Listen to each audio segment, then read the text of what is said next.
With pleasure. Mila, corner please. Mila, look. And Mila, Olivia, Mila, straight ahead, please. Right to the right. Right side, Mila and Maxwell. Ladies to the right. Ladies to the right. Mila, to the right, please. Olivia, thank you. Thumbs over. Come in the middle. Okay, here we go. I'm ready to get in there. Squeeze in. Well, I'll turn sideways. Here we go. We're all standing, right? All right, here we go. Sideways, guys. There we go. There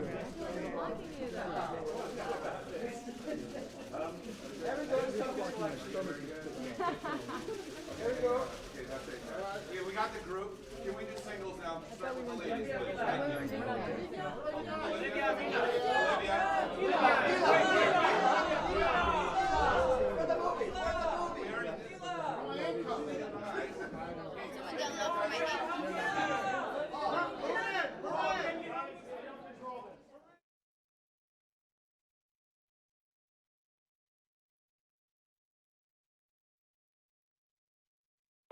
It's now my great pleasure to welcome the cast of the film Looper, Argo, Spring Breakers, Cloud Atlas, Hotel Transylvania. Silver Linings Playbook. It just feels like a real film festival for the community. It's very exciting for me to be here to support a film. I wanted to show Toronto the way I experience it. We want people to like our movies and understand them. What makes it really special for me is the fact that the audiences have responded the way they have. If I got lucky in the first two, this was the lottery. I feel like I hit the jackpot. I mean, I can't believe that I'm sitting at a table, flanked by these people. Every producer I've ever worked with is in that character.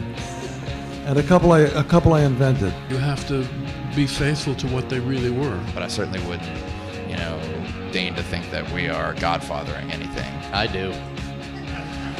And that's why he's got the beard. First nice thing the press have ever done. I was really happy to find out this is where we were coming. I said, I'm in. The festival of the people who live here. That was amazing.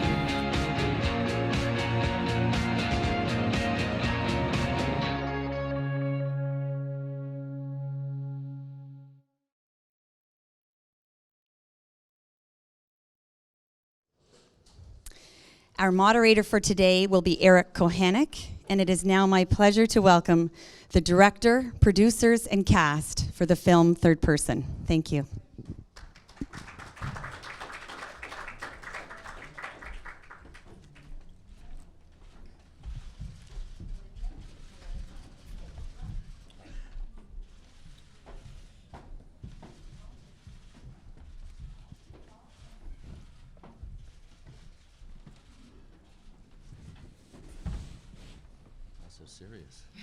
Well, good afternoon.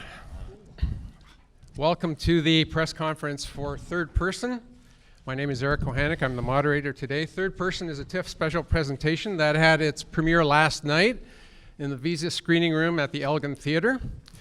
And it's having another screening right now at the Ryerson Theatre as we speak. With us today, we have a full table here for sure. Next to me is Paul Haggis, the director and the writer of the screenplay. Next to Paul, we have Moran Atias, who plays the part of Monica in the movie. Next to Moran, we have Liam Neeson, who takes on the central role of Michael. Next to Liam, we have Olivia Wilde, who takes on the role of Anna in the film. Next to Olivia, we have Mila Kunis, who plays the part of Julia. Next to Mila, we have Adrian Brody, who takes on the role of Scott in the film. Next to Adrian, we have Loan Chabanal, who takes on the role of Sam. And last but not least, at the end of the table, we have Michael Nozick and Paul Brules, the producers of the film. Let me start off by tossing one to you, Paul. This film is quite a complex film on screen, but also quite an interesting hybrid off screen. Can you talk a bit about the fact that it's a Belgian film and your journey to getting this film made, which I understand was quite complex? I think as many people know, I've always wanted to make a Belgian film. And I was waiting for the right opportunity, and so, no, that's not true at all. Here's what happened quite succinctly. We developed the film, we wrote the film, we had it ready. We took a huge misstep by trusting someone who we shouldn't have trusted as a financier, and that took 10 months out of our time. And then I'd met Paul Bruels at the Berlin Film Festival. We're now 2 months before Cannes, and I remember liking him. That was it. I knew he was financing films. I remember liking him. He said he liked the script. We met for a coffee. So while everyone was scrambling after this realization that the money we thought we had, we didn't have, I picked up the phone and called Paul. He remembered me, and I said, "You read the script?" He said, "Yeah." "I like it." I said, "Good." I'm in talks with Olivia and Liam. They both want to do it, and here's the ideas there with the rest of the cast. He said, "Great." I said, "Here's the budget." He said, "Good." And that was it. And 6 weeks later, we were at Cannes, and within a few months, we were in production. And so he's our champion and our savior. Thank you, Paul. That's how that happened. Paul and Michael, maybe you can both chime in. By the way, we've got microphone runners around the room, so if you've got a question, stick up your hand, we'll get a mic to you. But in the meantime, maybe Paul and Michael can chime in on that too. How difficult was this to put together? And how familiar were you with Paul's work before you became involved together in this project? Well, I'll speak briefly. I'm very familiar. I'm Paul's producing partner, so we've been friends and working together. Paul did a miracle by pulling together the financing in a very, very brief amount of time, and we put the production together in just a few months to shoot in Rome, because we had a very small window of availability for our cast and for weather. And I'll let Paul speak to the miracle that he pulled off, which was really quite a miracle. Well, I guess my side is on this film is financing more than anything else. And, you know, when Paul Haggis phones you and he mentions names like Olivia Wilde and Liam Neeson, I mean, you just don't say no, especially if the script is as good as it was. So, and because everybody wants to work in Belgium, you know, it became easy. It became easy. No, we just... You can't beat the chocolates, I have to say. Exactly, and some other things. But anyway, the funding. Now, as by miracle, we managed to pull the funding together in the shortest possible time of the world. I think from the date that we decided on the go until the date that Paul called roll, you know, or action, we had 5 months, and that included prep and everything. So we were blessed. Let's put it this way. You don't do it that easily. A couple more questions for you, Paul. First of all, you know, you're no stranger to this festival. You know, what does it mean to have the film, have the festival as a launch pad of sorts for this movie? I love the Toronto Festival. I love the Toronto Film Festival. I mean, I'm a big fan of a lot of film festivals, but too often in the last few years, film festivals have become more fashion shows than anything else. They're about seeing celebrities. They're about being seen. And while obviously that's, you know, celebrity mania is taken over the world, you don't want to forget the fact that you're actually making films and people there to watch films. And Toronto hasn't forgotten that. And so you get great audiences. You get audiences who are there to see the film. And that's what you want, and you get an honest reaction. And so this is my third film here. I know the rest of the cast has brought a lot of films here. It's a great honor to be accepted. Well, great. And let's talk about your great cast. Take us through the steps of assembling the ensemble. Assembling the ensemble. Yeah. Well, who was first out? Well, it's really a tough question. You turn off your phones, please. Yeah, thank you. That's probably, next it'll be mine, you know, it's the case. This started, gosh, while I was still shooting the next 3 days, and it started with when Moran started pitching me ideas for a movie, and I was just really annoyed. I'm trying to shoot my movie, and she asked me to do a Holocaust movie next or whatever. I'm not going to do a Holocaust movie. And then finally, she gets my attention and says, you should do a multi-character story about love and romance and the impossibility thereof, and the joys and how we screw everything up. And I went, yeah, that's a really good idea, and reluctantly. And so it took a long time to develop the script, and we had a lot of terrific input, and we worked very hard. Michael stuck with me in all that time when many times, what was it, 2.5 years of writing this thing, and draft after draft after draft, and getting notes and rethinking it. And so after 2.5 years, we were pretty happy with it.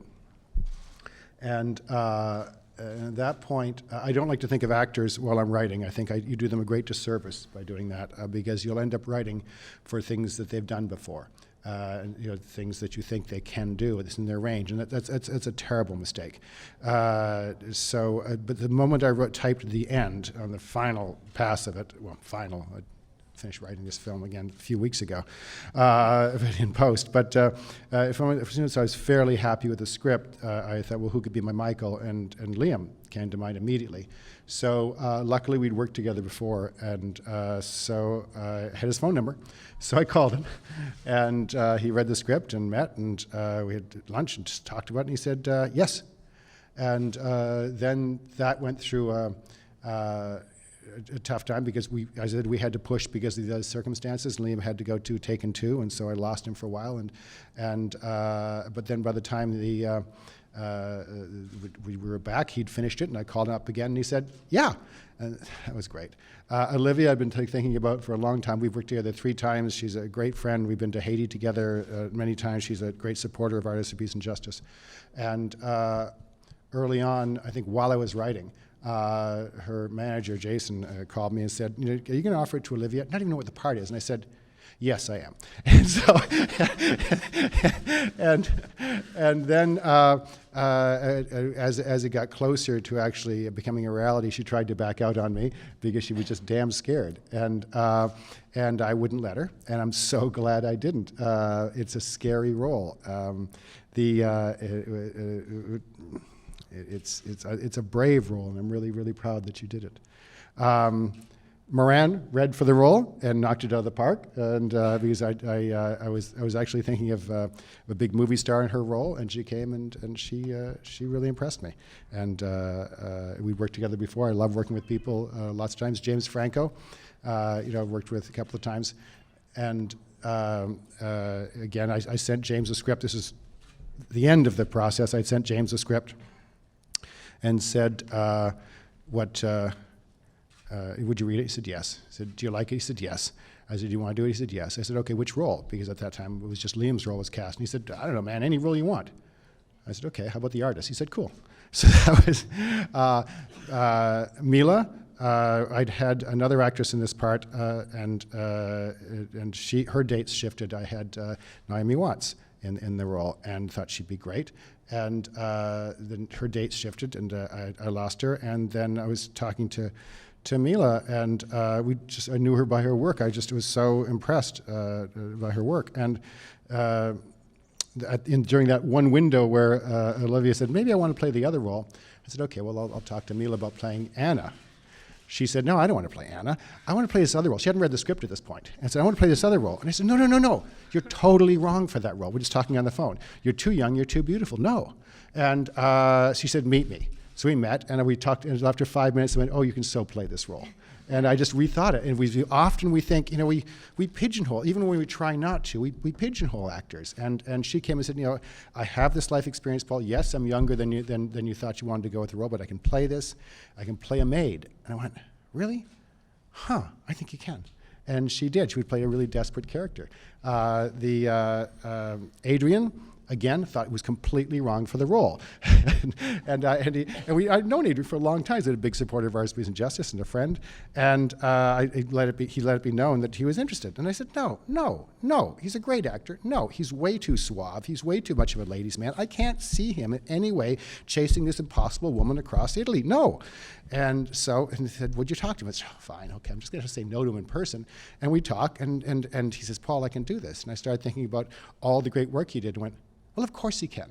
And I'm so proud and thankful that you did, because he made it so uniquely his, and I can't think of anyone else in the role. Thank you. And Loan, again, came in and read for me. She's the only one I read for it. She came in, she read, she had the exact right quality for it, and I said, yeah.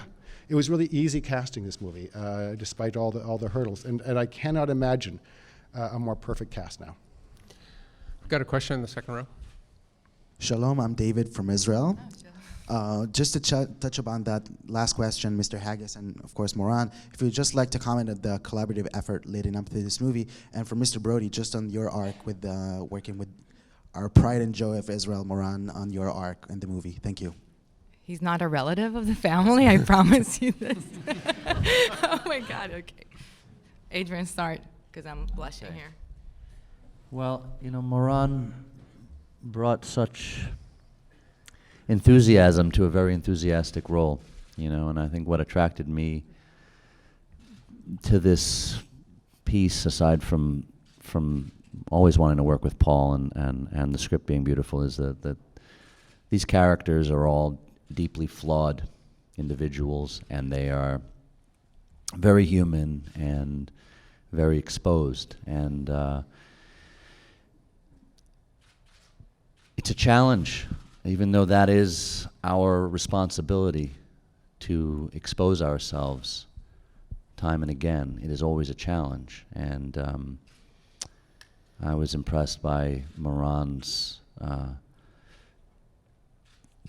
passion for really going there and doing as much as she could to make herself feel more vulnerable, less attractive, more of an outsider, which represented the woman that she portrayed, and you know, that takes a lot of heart to do that.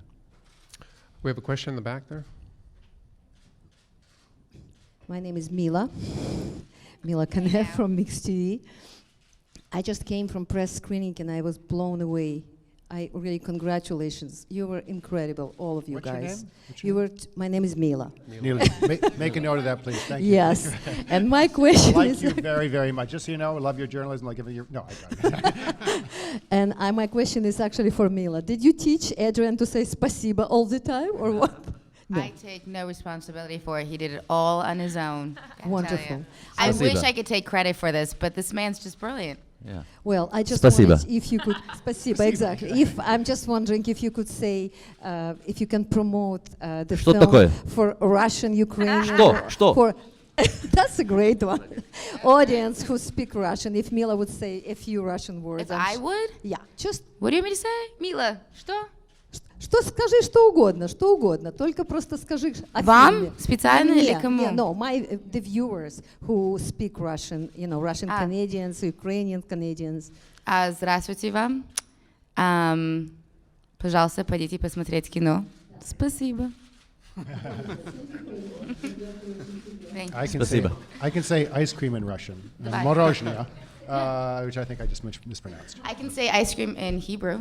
Yeah? How? I can say I want ice cream. Oh, say it. Ready? I need a taglida. Was that good? Taglida. Yeah, that's the one thing that I learned. That's not ice cream. Question down front. I won't tell you what our friends sitting on the table taught Michael to say in Dutch. That was when we had a few too many drinks one night, and they said, "Oh, this is how you say this is really great beer." It's not what Michael was saying. I can't repeat that. Exactly. Question down front here. Bruce Garland from the Toronto Sun. I don't know quite how to follow up this energy, but I loved hearing Paul Haggis describe how he cast all of you. It was so insightful and so personal, all the interconnections. And I'd love to hear the same thing back about working with Paul Haggis from each of the actors. I can tell you that about what it's like working with me. No, please. Well, everybody rushes to the mic. Well, it was in Hebrew or well, I'm a huge fan of his work since many years. And when we were shooting in the next 3 days, I just had one thought: how do I work with this person again? And that's how all these thoughts came about. And finally, something was good enough to curious him and intrigue him. And as he says many times, I'm relentless. I call it passionate. And then for all these years, we tried to develop these very complex characters that I feel might be successful in different areas. And these are my friends that I have in my life, and probably I'm also speaking from a little portion of experience. But in relationship, they're just so afraid to surrender and just risk being exposed for who they truly are, sharing their demons with somebody they might be really interested in being with. So this has been a very privileged ride for me, and I really want to thank Mr. Bruce, Michael Nozick, and Paul Haggis for making my dream come true. Thank you. Liam, you want to talk about? No? No, of course. I had worked one day with Paul on the next 3 days. I've made so many movies, I'm terribly sorry. And it was a wonderful experience. It was just for one day. I've had not very good experiences with writers-directors in the past, and but Paul was. I was very curious about him after my one day on the next 3 days, and then we met for some other project that didn't work out. Then he sent me this script, and I thought, he's fucking brave. I'm doing action movies these days, and he's sending me this script about a writer who's scared and vulnerable and guilt-ridden and getting over a tragedy. And I thought, yeah, maybe I can relate to this in some way, you know. So I'm glad I took the dive, and he's a wonderful director, and we know he's a wonderful writer. So. Paul busted me on having been too scared. I think I was scared to play Anna for the same reason that maybe she's unlikable to audiences for the first portion of the film. She's a sharp, cold character in some ways, and I was scared to maybe tap into that part of myself. I knew Paul had written a beautiful script. It broke my heart. I read it and I thought, I so want to be a part of this. I really wanted to work for Paul again, but I didn't know if I could pull it off. But of course we're supposed to do the things that scare us. And I'm so glad he didn't let me bail. And I'm so glad it worked out, because when I watch the film, I feel that it's the best thing I've done, and I feel very, very proud. So thank you, Paul. Well, I'll say this. I think that the honesty that Paul brings to explaining why everybody was hired and how they were hired, and the honesty that he brings to the characters that he writes and fleshes out is truly the honesty that he brings to work every day. And so with that said, he will let you know when you're great, and he will let you know when you're shit. And also, and I do mean this as a compliment, you want to know when you suck, because there's no other way of growing. I mean, pardon my French, but you want to know. And so I think that every day when I came to work, my only goal was to make sure that I never hear, no, because all you want to do innately is make him happy, because you know that he's just pushing you and pushing you and pushing you. And he's so passionate every day that he comes to work. He screams and he yells in the best ways. And he makes you feel exhausted at the end of the day, and you're emotionally drained, but it's the best type of exhaustion. And it's how you want to feel. You want to feel selfishly gratified, and he provides that. And he provides a safety net where you can bounce off of him. And he's also one of those directors that comes around very rarely who can admit when he's wrong. And I say that because he'll make you try things out, and he'll go, nope, that was wrong. Nope, go back to what you were doing. And that never happens. It just doesn't. Everyone comes with so much ego. And he doesn't, and I respect you so much for it. I really, really do, because I do think that you make your actors so much stronger for that. Because you allow them to fail, but you also allow yourself to fail. And that way you both are on the same level. It's fantastic, so thank you. Adrian, you have any thoughts on that? Well, I agree actually with many of the sentiments that everybody shared, and I think it's pretty easy to see how honest Paul is, how straightforward he is. You see it in his philanthropic efforts, his relentlessness, and remaining committed to Haiti, even though there are so many tragedies afflicting so many people around the world. And you know, that commitment and kind of living up to his objective is very honorable. And I think he has a very similar approach to the work. And really, you know, I like to work for people that are disciplined and are searching for truth and are giving me the space to exist in their world in a truthful capacity, and giving me insight and things that I don't necessarily understand. And Paul has afforded me that.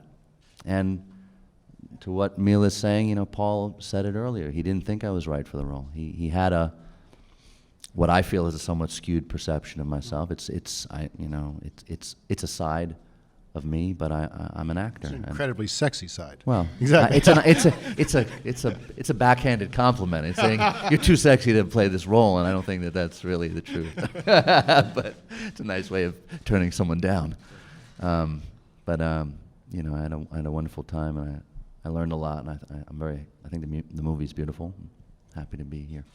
And Luan, when a relative newcomer comes into the Paul Haggis factory. Film. Well, as Mila was saying, Paul is bringing everybody to the same level. So for me, it was very important because I was very nervous to work with everybody and to do a good job, especially knowing that my character is a very quiet character. So I knew I had to feel and trust.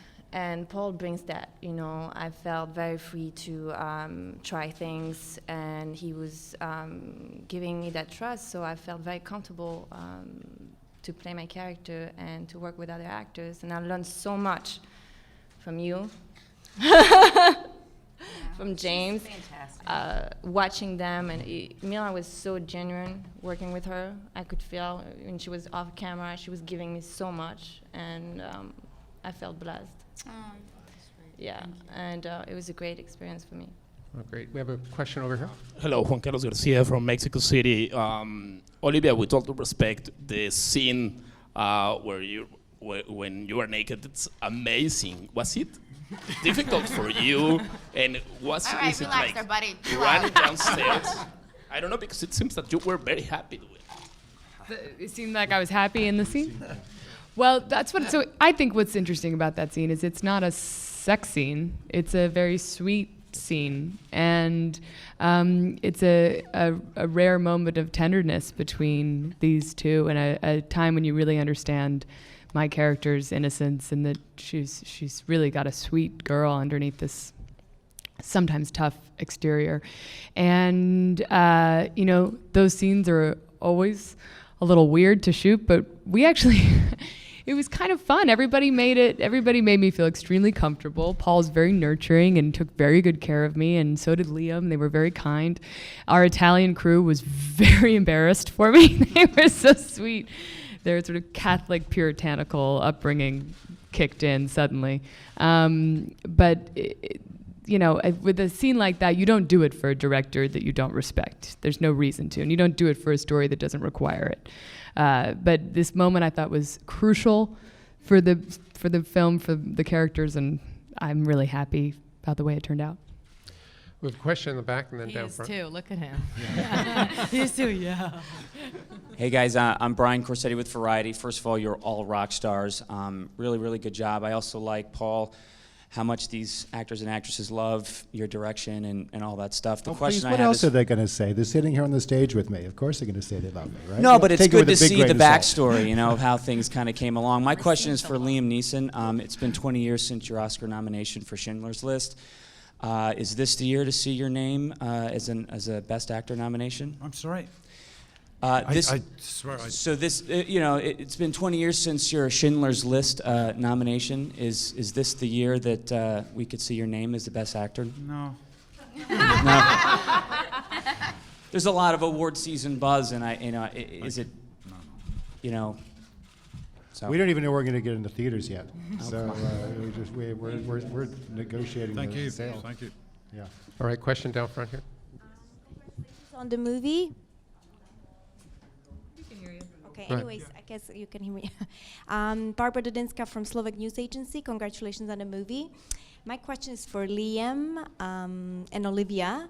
How different, and I'm sure you've been probably to Paris before, or in Europe, but how different was it for you to shoot a movie in Europe comparing to North America?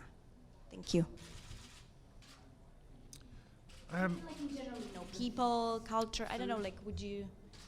Well, I have to say, in Italy, we had some scenes outside, and the paparazzi photographers were really intrusive. It really annoyed me, and I'm the most easiest going guy in the world, you know. But at times they were actually getting into shot. They stepped right into our shots when we were shooting this. And it's like Marcello Mastroianni gave them a fucking ticket, you know what I mean? A passport. That they're the other star of the movie, you know. So that really, really annoyed me, you know. So it was great towards the end of the shoot, we were actually in the studio and contained, you know. Yeah, it was cool. We shot at Cinecittà, which was kind of exciting. To think of Fellini shooting there. They should really take care of that place. You know, it's worth investing some money into and taking care of it. It's a relic. It's important for film history, but right now it's kind of falling apart. They still had the Gangs of New York set up, which was a fire trap. The thing I'll always remember about shooting in Italy is that it's the only place where before you're about to do a nude scene, they bring you a plate of pizza. Here they're like, would you like a grape? Maybe not, maybe not. So that was great. Yeah, I mean, the other thing, just to add on that, I went there dreading the experience. I mean, I love going to Italy. I love going to Paris. I love being in Europe, and I'm there to write as often as I possibly can. That said, we've all heard the stories about how impossible it is to shoot there, and so I went really fearing it. And then when Michael and Paul would explain the work days to me, okay, it's a 9-hour shoot day where we're used to 12 hours. I'm going, what? And they, okay, we'll negotiate to a 10-hour day, but that's it. And I went, there's no way, guys, add 10 days to my shoot schedule. I can't possibly take 2 hours a day away from me. I can't finish this movie on time. Here's what I learned. These crews are incredibly professional. These are artists, artisans. I was so impressed with their level of dedication. We got as much done in a 10-hour day there as we'd get done 12 hours anyplace else because they just worked their asses off for us. And I said, each one was an artist. Each one took great pride in this, right from the second painter up to the director of photography. It was an entirely European crew. I brought my production designer, Larry Bennett, for a long time. I brought my my editor, Joe Francis, who I'd worked with before. I brought Michael. Did we bring anybody else? That's it. Everybody else was European, mostly Italian. And I would take that crew anywhere in the world. They're amazing. Question in the second row. Hello, my name is Swati Sharan, and I'm representing Minority Review from India. And this question is for Liam Neeson. I've really admired your works over the last 20 plus years. And my question was, how do you find it depicting characters that are real, like Oskar Schindler, versus characters that are fictitious, like the one you just depicted?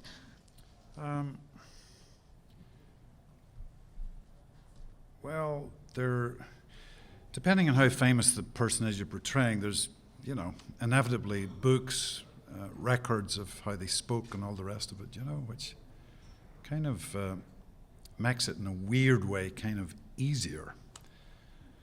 I'll be hauled over the coals by that, Daniel Day, thank you.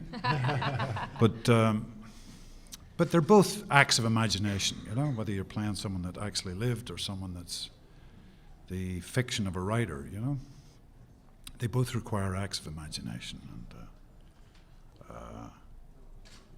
I don't know. Join in, everybody. Yeah. What do you think? We have a question back here. Hey, Liam, Johanna from the Globe and Mail. You mentioned earlier that you said, I do action movies now. Can you talk a little bit about sort of why you do that, and did this one feel different? And First of all, you have to know this man's incredibly self-deprecating. He doesn't just do action movies. He's amazing fucking movies. Okay. Yeah. Also, No, really it's just- annoying, cuts me off all the time when. Okay. Because they're dumb enough to offer them to me. It's like, I'm 61 years of age. I mean, come on, it's a joke. It's like, how much? Okay, I'll be there. to do again, like did it reawaken or Paul's change? film? Yeah. Oh, yeah, yeah. It was, you know, we've been saying earlier, maybe I said to you too, Joanna, it's one of the first things I asked Paul, I says, look, I don't want to mess around with an accent and perform a character, you know? I just wanted to be as vulnerable and as open and as Liam Neeson as I could be, you know? I guess. But still acting, if you know what I mean. But Question back there. Giovanna Grassi of Corriere della Sera. Was it intentional, Paul Haggis, to put some stereotypes of Rome in your movie? Yeah. I really love Rome, and I know that it's impossible to go with the car through Trastevere Square, and so many... Well, of course, he says that. You know, that's what if you listen, Adrian is saying, you can't drive through here, you can't drive through here, and she just doesn't give a damn. No, but I just wanted to know if it was intentional. Yes, absolutely. Because, well, I can't answer the question why without giving away what the... Have you all seen the film here? Yeah. Okay, good. All right, so you can't print this, okay, what I'm about to say. But it's live. It's Oh, live, yeah. never You should mind. probably not. No, it's just that there are things in the writer's mind. There's a writer in the film, and there is also Adrian's character in the film, who is a stereotypical American, who thinks of these people around him. The first line is, he says, get me out of this city as fast as possible. And his assistant is saying, don't you want to stay? He says, have you been to Italy? I mean, why the hell would I want to stay? He hates Italy. So it's like that American who goes, there were scenes we cut, but there's no air conditioning, all this stuff. So yes, I wanted to play on the American's perception of that. I love embracing stereotypes in those ways, and yeah, and the actors. You know, you look at Ricardo. Ricardo Scamacho. Ricardo wanted to come on and play the villain. I said, no, I want you to do a comic role for me, and he was just brilliant in it. Yes, right. So yes, I wanted to play with that, and it was absolutely intentional to do that but you can imagine, because when you get to the end of the movie, you know what it's about. You can imagine why. I hope. About the end of a movie. Can you tell me something about this writer at the end of a movie, the three women around him? No, I can't. I can't because it's a puzzle, and I don't want to spoil that puzzle for everybody.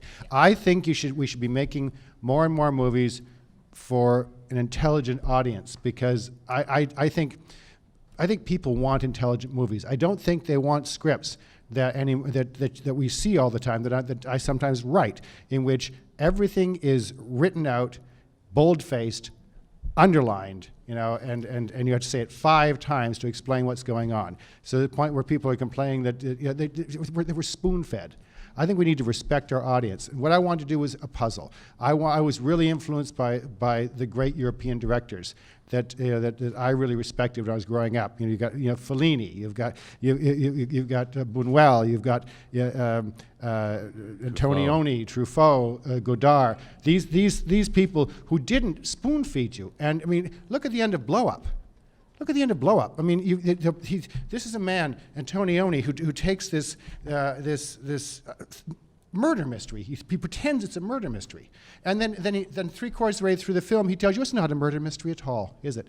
It's a movie about reality. It's a movie about possessions, about this is a man who thinks he can buy women. He thinks he can buy possessions, and in the end, he sits there and he watches a tennis game played by mimes in which the ball doesn't exist, and that explains the film. That's the kind of film I wanted to make again.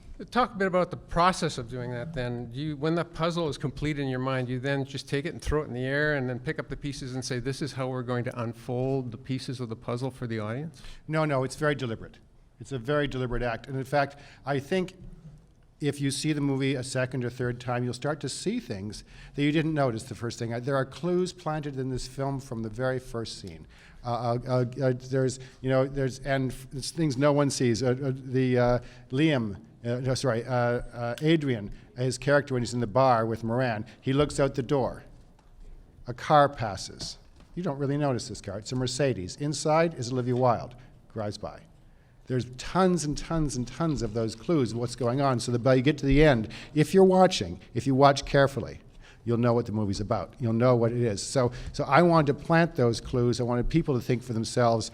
I didn't want to spoon feed them, and I don't want you to print the answers. I don't want you to spoil the puzzle for everybody. Let them figure it out themselves. I wanted to do a film. I love these films where you leave the theater and you have to argue with your friends outside about the meaning of this and the meaning of that. That thrills me, and that's the kind of film I wanted to make. This is not a what? Sorry, you haven't got a microphone. Not Marion Bad? Get yes. A microphone. Yeah. This is not so complex. You told us so many things in the movie and in the 3 stories about marriage, relationship, father and child, that I wanted to hear something from you about the end. The identity of the writer, the imagination and the reality. Then you'll have to phrase your question in a way that I can understand it.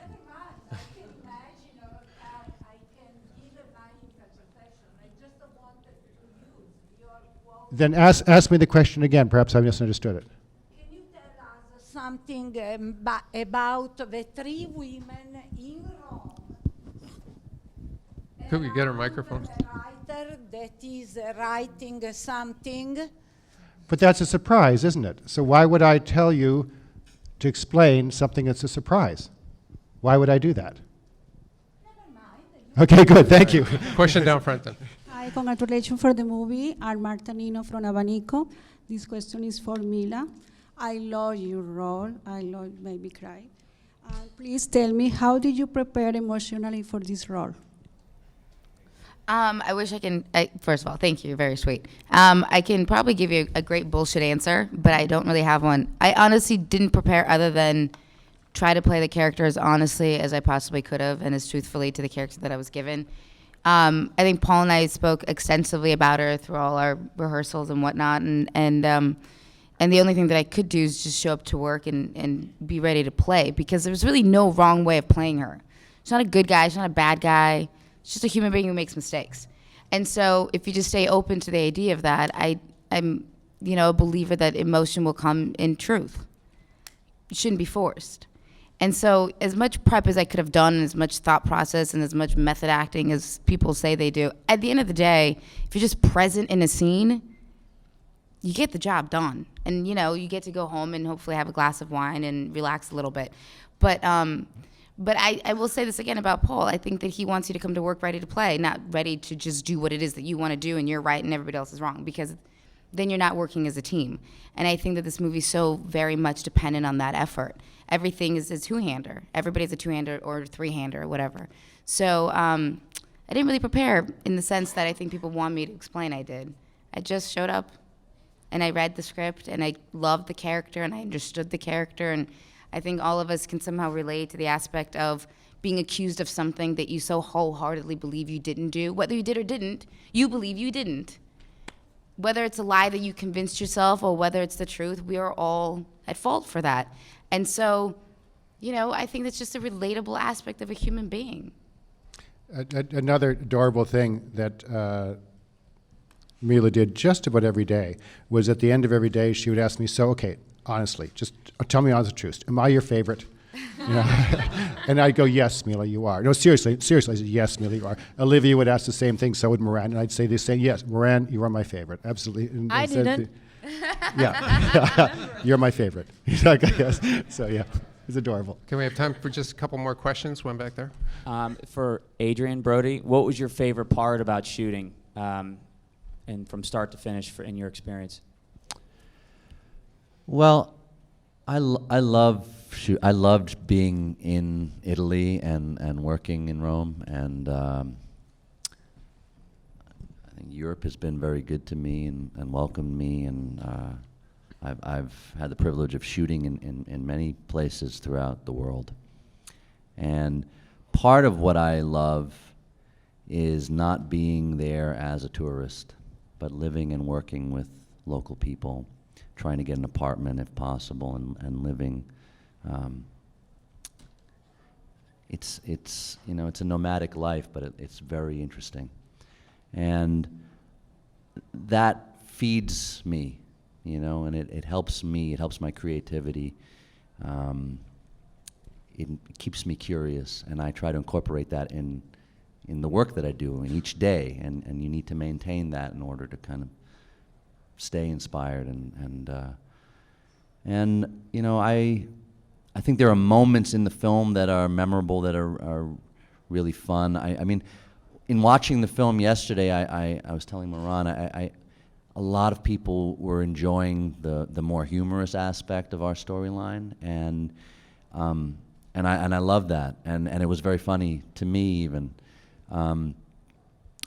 But what I remembered was not really playing for the laughs. I mean, it's in the writing, the humor and the scenario and the way you can interpret certain things. But you know, there are kind of serious moments for the characters, so I remembered them being very serious, and the stakes were high. And then when you watch it, it's funnier and more charming than psychologically what that experience was. So that was really kind of a pleasure. And did you ask Paul every day if you I was were his his favorite? Yeah. And I said no every day. I didn't ask that. I know the answer. I only would answer the women. Exactly. Okay. One question down here. Hi, Julie Gordon from Reuters. Paul, you mentioned a minute ago that you enjoy writing in Rome and Paris. Yeah. Is there some of you in this central character?